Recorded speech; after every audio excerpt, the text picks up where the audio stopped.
The time has come.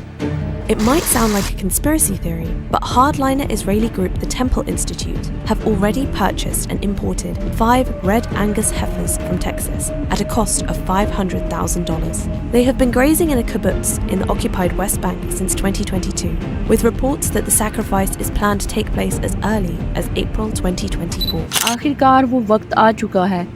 2000 سال کے بعد جب آخری بار ہیکل سلیمانی کو دوسری مرتبہ تباہ کیا گیا اور سرخ بچیا کی قربانی کی تیاری بھی مکمل ہو چکی ہے اور جلد ہی ان بچیا کو قربان کر کے ان کے خون اور راکھ سے تیسرے ہیکل سلیمانی کی بنیاد رکھی جائے گی، جس کی تعمیر کا آغاز کرنے سے پہلے مسجد الاقصی کو منہدم کیا جائے گا۔ یہ گولڈن ڈوم جسے آپ اپنی اسکرین پر دیکھ رہے ہیں، یہودیوں کا ماننا ہے کہ یہاں پر موجود یہ پتھر اس کائنات کا مرکز یا سینٹر ہے۔ اسی پتھر پر حضرت آدم علیہ السلام کو آسمان سے اتارا گیا، اسی جگہ پر حضرت ابراہیم علیہ السلام نے اپنے بیٹے حضرت اسماعیل علیہ السلام کی قربانی پیش کی۔ ان بچیا کی قربانی کے بعد تیسری عالمی جنگ کی پیشن گوئی تورات اور تلمود یعنی زبور کے اندر بیان کی گئی ہے، جس کا ذکر انجیل مقدس اور اسلامی روایات کے اندر یعنی حدیث مبارکہ میں بھی موجود ہے۔ آج سے 6 ماہ پہلے یہ خبریں گردش کر رہی تھیں کہ اسرائیل نے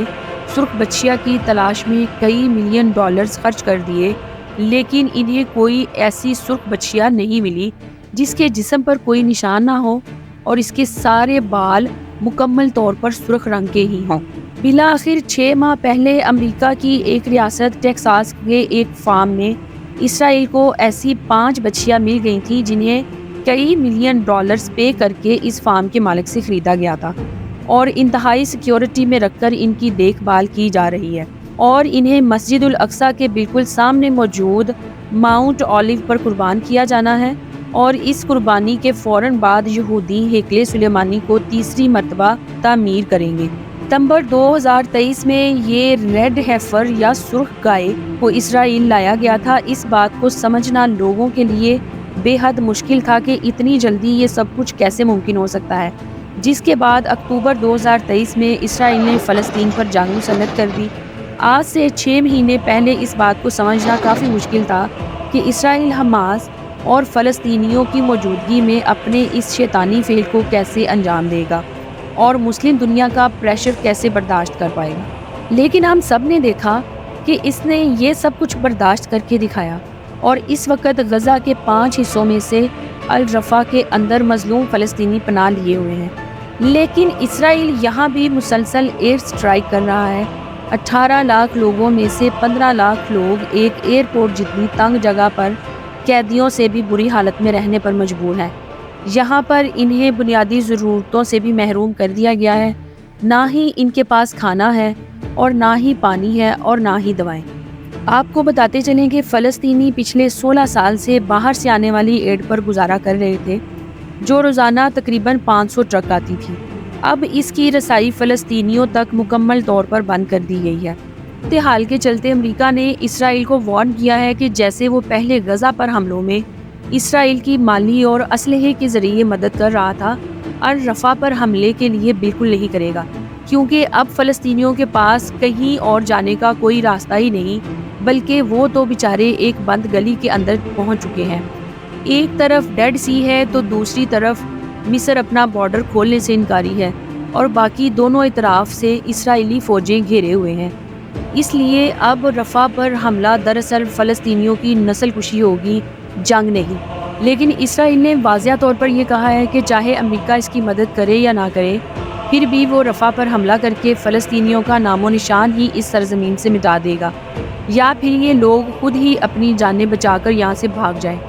اب سوال یہ ہے کہ اسرائیل ایسے جابرانہ سٹیپ کیوں اٹھا رہا ہے؟ تو اس کا جواب ہے تھرڈ ٹیمپل کی تیاری کے لیے۔ وہ نہیں چاہتا کہ اس کام میں اسے کسی بھی طرح کی کوئی مزاحمت فیس کرنی پڑے۔ اسرائیل نے واضح طور پر کہہ دیا ہے کہ چاہے دنیا کا کوئی بھی ملک ہمارے خلاف کھڑا ہو جائے، تب بھی ہم نہیں رکیں گے اور رفح پر آپریشن ضرور کریں گے۔ اب آپ واضح طور پر سمجھ سکتے ہیں کہ رفح آپریشن کرنے کا اصل مقصد کیا ہے۔ مقصد یہی ہے کہ فلسطینی مسلمانوں کی مکمل طور پر نسل کشی کر دی جائے، اور جو تھوڑے بہت باقی بچ جائیں انہیں اس قابل نہ چھوڑا جائے کہ وہ کسی قسم کی مزاحمت کر سکے۔ اور دوسری جانب وہ مسلمان امت کی نبض بھی دیکھ چکا ہے کہ ان جیسے بے حس اور خود غرض حکمران موجود ہوں تو اسے ہچکچانے کی بلا کیا ضرورت ہے، جنہوں نے اسلام کو پیٹھ پھیر کر اپنے نہتے اور معصوم مسلمان بھائیوں، عورتوں، بوڑھوں اور بچوں کو اسرائیلی فوج کے ہاتھوں مرنے کے لیے چھوڑ دیا ہے۔ یہاں تک کہ خود سعودی عربیہ یمن کے حوثی باغیوں کی طرف سے اسرائیل کے شپس کے لیے سوئس کینال کا راستہ بند کرنے کے بعد سے اسرائیلی آرمی کو یہ آئل اردن کے راستے بائی روڈ پہنچا رہا ہے، اور یہی وہ تیل ہے جو کہ اسرائیل میں غزہ پر بمباری کرنے والے جہازوں میں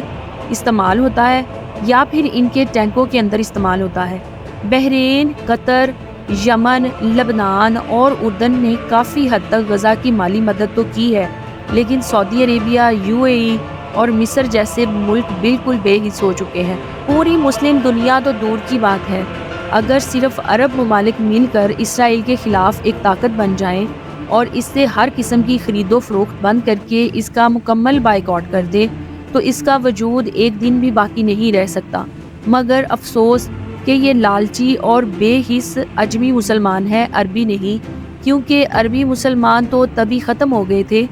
جب سلطنت عثمانیہ نے ان سے بادشاہت چھینی تھی،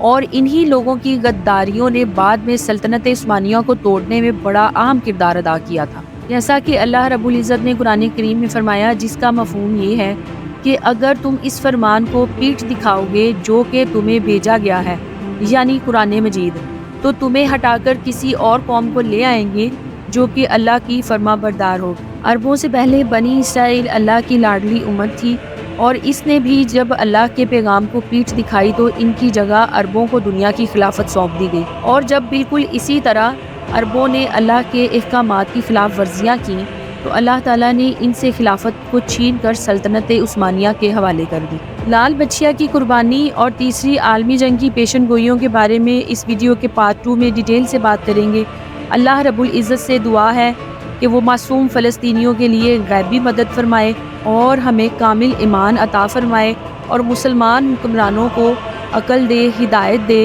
کہ وہ معصوم فلسطینیوں کا ساتھ دے۔ اسی کے ساتھ اجازت چاہتے ہیں۔ اگر ویڈیو پسند آئی ہو تو چینل کو سبسکرائب کرنا اور بیل آئیکن کو دبانا نہ بھولیں۔ اللہ حافظ۔ پاکستان زندہ باد۔